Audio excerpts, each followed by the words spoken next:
একটা ড্রেনের মুখে যদি এতটুকু ময়লা থাকে তাহলে এখানে পানি কিভাবে নামবে? সুমরি বাজার কেন বৃষ্টি হলে সব দিক আপনার পানি ভরে যায় কেন জানেন? এই যে এইগুলোর কারণে সবগুলো মুখ এভাবে বন্ধ ছিল। তেরো তেরো সিপের ভিতরে ময়লা দেখেন, 13 সিপের ময়লা।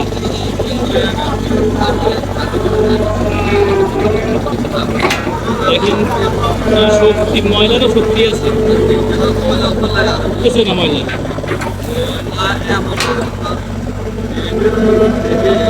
ট্রেনের মুখে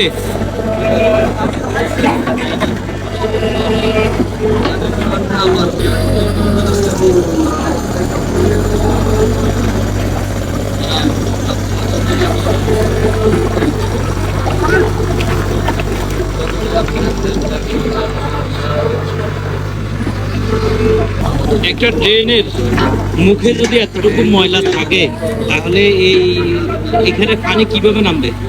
সুমরি বাজার কেন বৃষ্টি হলে সব দিক আপনার পানি ভরে যায় কেন জানেন? এই যে এইগুলোর কারণে সবগুলো মুখ এভাবে বন্ধ ছিল।